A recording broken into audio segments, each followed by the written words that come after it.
माननीय सदस्य बोल रही है। माननीय सदस्य डिम्पल यादव जी।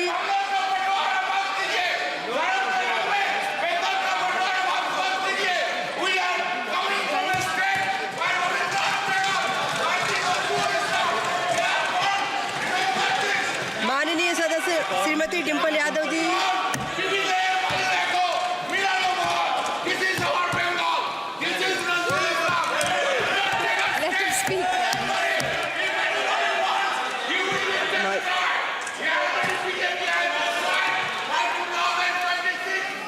माननीय सदस्य डिम्पल यादव जी।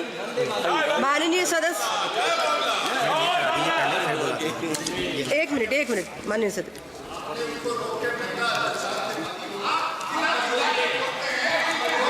नियम 377 के अधीन मामलों को सभा पटल पर रखने हेतु माननीय सदस्यगण नियम 377 के अधीन मामलों को सभा पटल पर रखा जाएगा। जिन सदस्यों को नियम 377 के अधीन मामलों को आज उठाने की अनुमति दी गई है और जो उन्हें सभा पटल पर रखने के इच्छुक हैं वे 20 मिनट के भीतर मामले को व्यक्तिगत रूप से सभा पटल पर भेज दें। केवल उन्हीं मामलों को सभा पटल पर रखा माना जाएगा जिनके लिए मामले का पाठ निर्धारित समय के भीतर सभा पटल पर प्राप्त हो गया हो। शेष व्यक्तित्व माना जाएगा। माननीय डिम्पल यादव जी। सभापति महोदय, आपने मुझे बजट में बोलने का मौका दिया, मैं आपको धन्यवाद देना चाहती हूँ। हमारा देश किसान प्रधान और कृषि प्रधान देश है।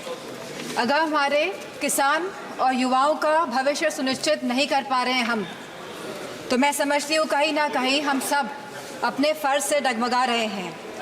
जहाँ वित्त मंत्री ने 9 प्राथमिकताओं की बात करी और कृषि को जहाँ पहला स्थान दिया गया, वही मैं वित्त मंत्री से पूछना चाहती हूँ कि कृषि ग्रामीण अर्थव्यवस्था की वृद्धि दर क्या है। जहाँ यह कहा गया था कि 2024 तक आप किसान की आय दुगनी कर देंगे, 22 तक किसान की आय दुगनी कर देंगे, और जहाँ एमएसपी का वादा किया गया था, तो मैं पूछना चाहूँगी कृषि मंत्री से कि आज एग्रीकल्चरल इंफ्रास्ट्रक्चर में कितना बजट या सरकार द्वारा दिया जा रहा है। यूपी को इस बजट के तहत क्या मिला है। क्या एक भी मंडी पिछले 10 सालों में उत्तर प्रदेश में बनी है। और अगर किसान की ज़रूरतमंद जैसी चीज़ों पर क्या यह सरकार ने कोई भी जीएसटी माफ़ करी है या खाद में सब्सिडी देने में सरकार कायम रह पाई है। और जहां खुद प्रधानमंत्री आए थे उत्तर प्रदेश में विधानसभा चुनाव में और उन्होंने वादा किया था उत्तर प्रदेश की जनता को, उत्तर प्रदेश के लोगों को, कि वो आवारा मवेशियों की समस्या से किसानों को हल दिलाएंगे, निजात दिलाएंगे। तो क्या इस आवारा पशुओं की जो समस्या है, जिसकी वजह से आज हमारा देश चौकीदार बन गया है, रात भर सो नहीं पा रहा है, तो क्या कोई प्रावधान बजट में रखा गया है इस समस्या को लेके। इसी के साथ जहाँ किसान आंदोलन में लगभग 700 किसानों ने अपनी जान गंवाई, जहाँ उत्तर प्रदेश में भी लखीमपुर खीरी में जहाँ किसानों को रौंदा गया मंत्री जी के बेटों द्वारा, हम पूछना चाहते हैं इस सरकार से कि जहाँ जो 2014 से 22 तक लगभग 1 लाख किसानों ने आत्महत्या की है, तो हम वित्त मंत्री से पूछना चाहते हैं कि प्रधानमंत्री फसल बीमा योजना के तहत कुल किसान लाभ कितना मिला है और कहीं इसमें गिरावट आई है तो कितनी गिरावट आई है। यह सरकार लगातार 1 दशक से किसानों की अवहेलना कर रही है। गांव की अर्थव्यवस्था पूरी तरह चरमरा गई है और इसकी एक बड़ी वजह महंगाई है। और जहां मनरेगा में इस सरकार ने 89,000 करोड़ का बजट दिया है, तो हमारी मांग है कि कम से कम 100 दिन की वेजेस मनरेगा के तहत लोगों को सुनिश्चित करी जाए और लगभग 20% मनरेगा का बजट बढ़ाया जाए। इसी के साथ शिक्षा बजट में भी लगातार हमारा घट रहा है, जहां यह केवल आज 2.5% है of the total budget spending allocation, और जहां यूनेस्को ने ये बेंचमार्क दिया है कि लगभग यह 4 से 6% तक होना चाहिए, वही यूजीसी के फंड्स लगातार घटाए जा रहे हैं और इसको लगभग इस बार 7 से 61% घटा दिया गया है। जहां हम बात करते हैं सस्ती और अच्छी शिक्षा की, वहीं यह सरकार लगातार शिक्षा बजट जो कम कर रही है, तो मैं समझती हूँ इनकी नीयत कहीं साफ नहीं है, मंशा कहीं सही नहीं है हमारे देश के युवाओं के और स्टूडेंट्स के प्रति। वहीं आज हमारे देश का युवा निराश है, जहां निराशा संभव को भी असंभव बना देती है। तो मैं समझती हूँ जो वादे किए गए थे, जो रोजगार को लेके, सरकार पूरी तरह इसमें विफल रही है और लगातार बेरोजगारी दर बढ़ रहा है, जहां आज ये बेरोजगारी दर 9.2% है और जहां महिलाओं का बेरोजगारी दर 18.5% है। तो मैं समझती हूँ लगातार युवाओं का मनोबल गिराने का काम इस सरकार ने किया है और अग्निवीर जैसी योजना ला के इस सरकार ने नौजवानों का, युवाओं का, इस देश की प्रतिष्ठा का सम्मान गिराने का काम किया है। जो सरकार सोशल जस्टिस की बात करती है, लेकिन आज भी यह सरकार जातिगत जनगणना से अपना मुंह मोड़ रही है, जहां अनुसूचित जाति जनजाति पर होने वाले अपराध लगातार बढ़ रहे हैं और उत्तर प्रदेश में यह अपराध नंबर 1 पे है।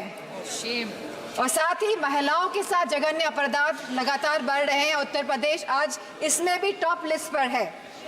तो मैं पूछना चाहती हूँ कि महिलाओं को सुरक्षा को लेकर यह सरकार क्या कर रही है, और जहां उत्तर प्रदेश में समाजवादी पार्टी की सरकार ने 1090 जैसी सेवाएं चलाकर हमने अपनी माताओं, बहनों, बेटियों को सम्मान दिलाने का, उनका हक दिलाने का काम किया था, तो इस बजट में क्या प्रावधान रखा गया है महिलाओं की सुरक्षा को लेकर। वहीं आज अगर स्वास्थ्य की बात करें तो लगभग 1.9% ऑफ जीडीपी आज का खर्चा ये बजट दे रही है स्वास्थ्य के लिए। स्पीकर महोदय, there is no focus agenda for the healthcare of the country. Irrespective of the fact we are speaking about India being the 1st largest economy and moving towards the 3rd largest economy. And if we see the fast growing population of the country, so 1.9% of the budget is very less for the health services of the country. Sir, decision to exempt 3 cancer drugs is a welcome move by the finance minister, but it is a very small step in the right direction. Sir, ma'am, हमारे उत्तर प्रदेश में लखनऊ में एक cancer institute जिसमें लगभग 1000 करोड़ रुपए लगे हैं, वह तैयार है, लेकिन ना केंद्र की सरकार ना स्टेट की सरकार ये सुनिश्चित कर रही है कि सुचारू रूप से वह कैंसर इंस्टीट्यूट चल सके, क्योंकि कैंसर के केसेस लगातार देश में बढ़ रहे हैं। और मेरा मानना है कि अगर ये कैंसर इंस्टीट्यूट सही ढंग से सरकार चला लेती है तो सस्ता इलाज हम अपने देशवासियों को दे पाएंगे। Ma'am, there is a massive gap between the demand and supply in the healthcare center, in the healthcare infrastructure. The doctors, the nurses, the technicians, इन सब की बहुत भारी कमी है। और जो बड़े बड़े वादे कर रहे हैं और जो बड़ी बड़ी बातें कर रहे हैं कि हमने बहुत बड़े बड़े एम्स बना लिए हैं, मेडिकल कॉलेजेस बना लिए हैं, लेकिन 100% तरीके से कोई भी मेडिकल कॉलेज या एम्स सुचारू रूप से प्रदेश में नहीं चल पा रहे हैं, क्योंकि भारी डॉक्टर्स की कमी है, नर्सेस की कमी है, टेक्नीशियंस की कमी है। इसी के साथ जो टीचिंग फैकल्टी में भी भारी टीचर्स की कमी है। सर, जो सरकार कुपोषण के बारे में बात कर रही थी, जो भारत को अनीमिया मुक्त बनाने के बारे में बात कर रही थी, तो मैं उनसे कहना चाहूँगी कि आप सभी अपने वादों में विफल हुए हैं। आपने जो वादे करे थे लोगों को, आपने सारे वादे जनता के साथ वो वादों को तोड़ने का काम किया है। सर, जहां आप जीडीपी की बात करते हैं, जहां आप 3rd इकोनॉमी की बात करते हैं कि हमारा देश 3री बड़ी इकोनॉमी बनने जा रहा है, लेकिन वही हमें बात करनी है पर कैपिटा इनकम की, स्टैंडर्ड ऑफ लिविंग की बात करनी है, हमको महंगाई बांधने की बात करनी है, हमको इलाज मुफ्त और सस्ता दिलाने की बात करनी है।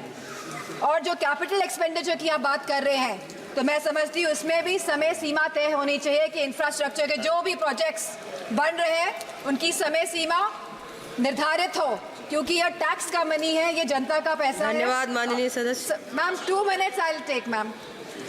यह जनता का पैसा है और इसे सही ढंग से इस्तेमाल करने के लिए हम सब प्रतिबद्ध हैं। इसी के साथ मैं कहना चाहूंगी कि reformative and revolutionary changes can come in the country even after 11 years, but the dedication and concentration is required from the government. Nothing can alter the past but responsible behavior by the government, and I'm not playing a blame game here. I'm saying a responsible behavior is the behavior in which we are responding to the present situation, and if the government plays a responsible behavior, then formative changes can come in the country. Thank you, Speaker. Ma'am.